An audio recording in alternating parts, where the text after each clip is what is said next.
Check your bank account right now. No, seriously. Open the app. You make decent money. You're not stupid with it. You didn't buy anything crazy. So why do you have exactly $47 until Friday? And it's Tuesday. My name's Jordan. I think about money probably more than is healthy. Not because I'm greedy. Because I watch smart people, really smart people, stay broke their entire lives and never understand why. And here's what I've realized. Most people aren't failing because they're irresponsible. They're failing because the game changed and nobody told them. Stick with me for the next few minutes, because by the end of this, you're going to see exactly where your money's actually going. And more importantly, you're going to see how to get it back. Chapter 1. The Death You Don't Feel. Here's what no one tells you about being broke on a good income. It's not the big purchases that kill you. It's not the vacation, not the TV, not the emergency repair. It's the small stuff, the automatic stuff, the stuff you approved once 3 years ago and completely forgot about. Death by 1,000 cuts is still death. And right now, you're bleeding out $15 at a time. Chapter 2. What your grandparents knew that you forgot. Think about your grandparents for a second. They bought a car, drove it for 15 years. Bought a house, lived in it for 30. Bought a television, watched it until the screen literally died. They owned their stuff. You lease your car, rent your apartment, stream your entertainment, subscribe to your software. You own nothing. And the companies that convinced you this was convenient? They're laughing all the way to the bank. Chapter 3. The Number That Will Make You Sick. A recent study tracked thousands of budgets. Want to know what they found? Most people think they spend about $86 a month on subscriptions. The actual number? $273 per month. That's over $3,200 a year. Vanishing for apps and streaming services you don't even own. Here's what kills me about that number. $3,200 is more than the average American has in their entire savings account right now. You are literally financing these companies' record profits while draining your own safety net. Many story. My friend Sarah and the gym membership. Let me tell you about my friend Sarah. Sarah's smart. Good job. Makes around $80,000 a year. Buys generic brands. Compares prices. Does everything right. But Sarah's been paying for a gym membership for 47 months. 47? She's gone maybe 12 times. When I asked her why she doesn't cancel, you know what she said? What if I want to go next week? Sarah has paid over $2,800 for the privilege of feeling guilty every time she sees that charge. And here's the thing, Sarah is not unusual.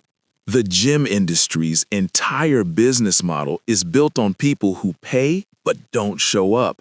If everyone who had a membership actually used it, most gyms would be completely overwhelmed. They literally count on you being too lazy to use what you're paying for.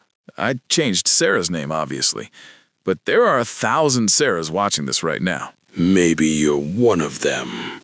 Chapter 4. Streaming services are a scam, and you know it. Average household now pays for 4.3 different streaming services. 4.3. That means some people are paying for 5 or 6 platforms to watch the same recycled content. Netflix, Hulu, Disney+, Amazon Prime, HBO Max, Apple TV, Peacock, Paramount+. Here's what kills me. People will spend 20 minutes comparison shopping to save $3 on toilet paper, but they'll sign up for a streaming service they'll use twice and forget to cancel for 18 months. I know people paying for streaming services they didn't even know they had. Free trials they forgot about from companies they've never heard of. Research shows the average person watches content on only 2.4 of their streaming services in any given month. You're paying for stuff you're literally not using. It's like buying groceries and throwing half of them directly in the trash. Let me ask you something uncomfortable. Right now, honestly, how many subscriptions are you paying for that you haven't used in the last 30 days? Don't answer out loud. Just think about it. The music service you kept after the trial ended? The app you needed for one project? The meal kit you swore you'd actually cook this time? Got the number. Okay, keep going. Chapter 5. The Car Payment Trap. This is where people really lose their minds financially. Average new car payment in America is now over $700 a month. $700. For 7 to 8 years. That's not a purchase anymore. That's a subscription to transportation. Think about this from the dealer's perspective. They sell you a car for $50,000. You pay them $700 a month for 8 years, that's over $67,000. Then, just as you're about to own the car outright, they convince you to trade it in for a newer model and start the payments all over again. You've paid $67,000 and you own nothing? Meanwhile, they've sold the same car multiple times and collected more than it was ever worth. People justify an $800 car payment by saying they need reliable transportation for work. But you can buy a 3-year-old Honda or Toyota for $25,000 cash and drive it for 10 years with minimal maintenance. The total cost of ownership would be a fraction of what you'd pay in subscriptions to newer cars. But that requires thinking long-term and having cash available. Which brings us to the real problem. The subscription mentality versus the ownership mentality. Subscription thinking goes like this. I don't want to spend $1,200 on Photoshop when I might not use it that much. I'll just pay $20 a month and see how it goes. Ownership thinking goes like this. If I'm going to use this tool, I should buy it once and use it for years. The subscription person spends $240 a year, every year, forever. After 5 years, they've spent $1,200 and own nothing. The ownership person spent $1,200 once and still has the software 10 years later. Same tool, completely different financial outcome. And here's the evil genius part. Adobe doesn't just want your money, they want your dependence. All your projects, all your files, all your creative work, locked into their ecosystem. If you stop paying, you can't even open your own files. They've taken your creative output hostage and charge you ransom every month to access your own work. Microsoft Office, Google Workspace, Dropbox, Slack, Zoom, QuickBooks, Figma.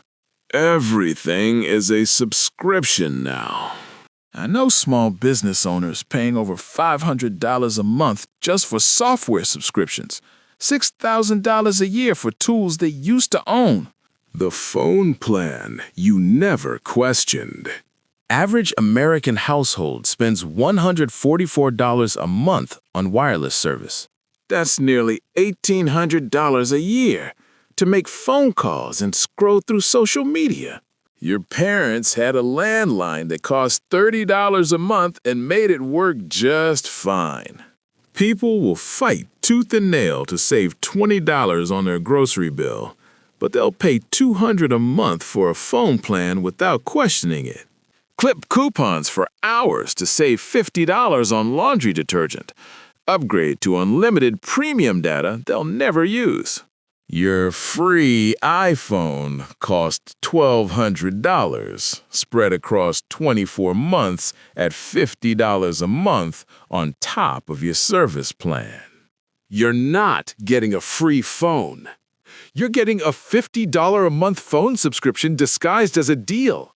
Identity shift. You've been trained to be a renter.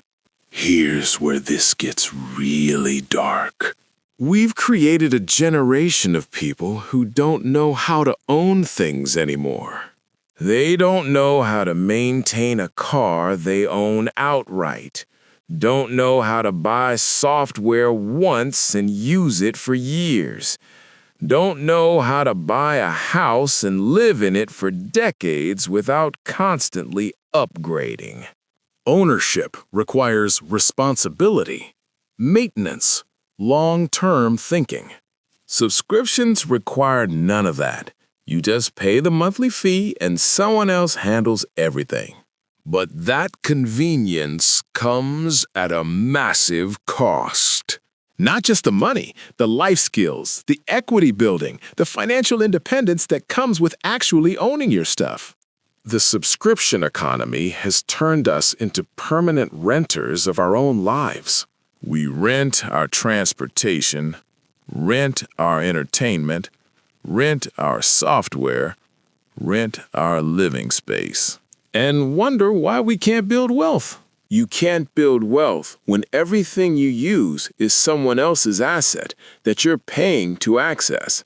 But it's more convenient.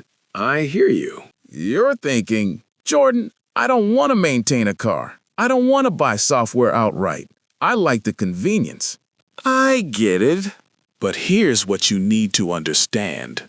The same companies charging you subscriptions for everything are the ones getting wealthy from your monthly payments. Netflix has a market cap of over $150 billion, built entirely on your $15 monthly subscriptions. Adobe is worth $240 billion because they convinced millions of people to pay them rent instead of buying their software. These companies are using your subscription payments to build their own wealth while ensuring you never build yours. They own the platforms, the content, the software, the infrastructure. You own nothing and pay for everything. Future vision, what you are actually trading. Let me show you the math that will change how you see every subscription. Combine your car payment, phone bill, streaming services, gym membership, software subscriptions. For most people, that's over $1,100 every single month. Now watch this. If you invested that money instead, at 7% returns, over 30 years, It would be worth $1.3 million. you are literally trading your millionaire status for the convenience of not owning stuff. But it gets worse. The subscription economy is accelerating. Your car is becoming a subscription. Your clothes are becoming subscriptions. Your furniture is becoming a subscription. Soon, you'll rent your couch, subscribe to your wardrobe, lease your appliances, stream your books. You'll live in a fully furnished life that belongs entirely to other people. And when you can't make the payments, everything disappears overnight. No equity, no assets, no ownership. Just monthly bills until you die. What you do tonight, when you get home. Pull up your bank statements. Add up every single recurring charge. Every streaming service, every subscription, every monthly payment for things you don't own. Write down that number, multiply by 12. That's how much of your financial future you're giving away each year. Then cancel everything you don't absolutely need. Keep one streaming service. Cancel the gym membership and buy some weights. Stop leasing cars. Buy something reliable you can drive for 10 years. Start buying software instead of renting it. Choose ownership over convenience. The subscription economy wants you to think ownership is outdated. But ownership is how wealth gets built. Every monthly payment you eliminate is money you can invest in assets that actually belong to you. The companies getting rich from your subscriptions understand this perfectly. That's why they own everything while convincing you to rent it. Stop being a permanent renter of your own life. Start owning things again. Your future self will thank you when you're financially free, instead of financially subscribed to everyone else's wealth. Here's my question for you, and I want you to actually answer it, not in your head, in the comments. Go look at your bank statements. Add up every subscription. What's the number? And more importantly, what could that money become if you owned it instead of rented it? Don't tell me for me, tell me for you, because writing it down makes it real, makes it harder to ignore. And if this video made you uncomfortable, good. That's the feeling of realizing you've been played. That's the feeling of waking up. If you want more of that, more truth about where your money actually goes and how to take it back, hit subscribe. Not because I want your attention, because you deserve to own your life.